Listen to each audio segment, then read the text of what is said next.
Blast your way through waves of grotesque monsters with a friend by your side? Say no more. Iron Meat takes classic run and gun action, cranks up the gore, and throws you into a chaotic world overrun by a terrifying scientific anomaly called the Meat. Grab your controller because we're about to find out if this is the next co-op gem or just another frustrating bullet hell. As with many of the games we cover, we got this one for free, but all of the thoughts and opinions are our own.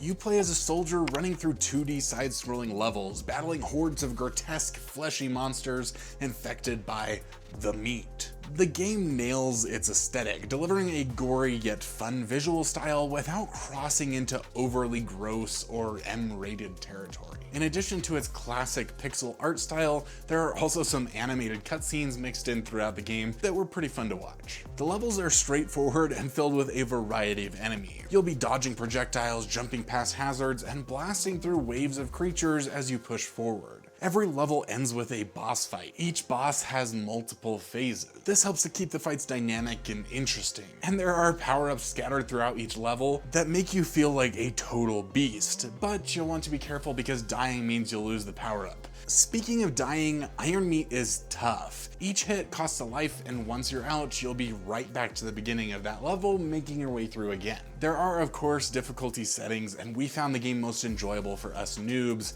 on easy mode. While I'm not an incredibly skilled gamer, it is pretty rare that I enjoy a game more on easy than other difficulties. Even then, it presented a decent challenge for us, but without pushing us to the point of rage quitting. On higher levels, you should expect more enemies, maybe even smarter AI, and less lives. Now onto the co-op, which is where Iron Meat truly shines. Having a buddy along for the ride makes the game way more enjoyable, at least for me as a co-op fanatic. You can watch each other's backs, and if one of you runs out of lives, you can steal from your partner to keep the action going. However, sharing power-ups is where things become a little less enjoyable, because there's less to go around. There are 30 unlockable skins that let you customize your character, though to be honest, this feature wasn't very prominent in the game, and I never used it and only remembered that it was a thing when writing the review. The level design is simple but effective. Each area feels visually distinct, whether you're sprinting across the top of a train or platforming through a meat-covered facility. The variation in terrain also adds some fun gameplay changes, like shifting from pure run-and-gun action to more precise platforming at times. The soundtrack is incredible. It's hard, intense, and loud, perfectly complementing the chaotic action on screen. It's impossible not to feel pumped up while blasting monsters away with this music going on in the background. But if you want to feel a little more retro, there is a CRT filter and retroized music to add a nostalgic touch to the game. If you love co-op games, you should definitely join our co-op Discord in the description. And I also want to give a quick shout out to Quentin Downs for joining the co-op crew and helping support the channel. One of the biggest frustrations came from the controls. The game uses one joystick to control both the movement of the character and aiming your weapon. This led to some really annoying moments. We ended up running into enemies or falling off platforms just because aiming and moving simultaneously was awkward. It makes the game harder in an annoying way rather than a satisfying one. Hold on there. Apparently, if you use the shoulder buttons, you can cause your character to stop and thus aim your gun separately. I only found this out because after finishing scripting my review, I decided to watch a couple other reviews. This demonstrates the fact that the game doesn't really have a tutorial. It just throws you into everything and lets you figure it out on your own.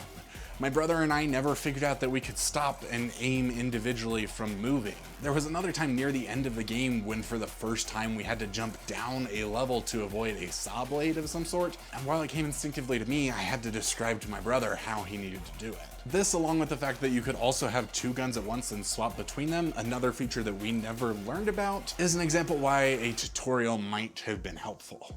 One thing to note is that the game is pretty short. If you're good at it, you'll probably get through it in an hour or two. I'd say that it took my brother and I around 2 hours, maybe just a little bit more, to beat all of the levels on easy mode. You can always try going through again on a higher difficulty to get a better score or to unlock all of the characters, but the length of the game is definitely something that you need to balance with the $20 price tag. Iron Meat is a blast if you're looking for a fast-paced, action-packed experience that doesn't feature much of a story. It's all about shooting, dodging, and blasting your way through bosses and levels. The game is not without its flaws, but in co-op, we had a really good time. It's not the best game we've ever played, but it is far from the worst game we ever played. Which, by the way, if you see this playlist up here, this is all of the co-op games we have reviewed individually on our channel, and if you don't find something in there, then I guess you're gonna have to watch every other video on our channel. But, you know, start here. Love you guys, can't wait to see you there. Y'all are awesome.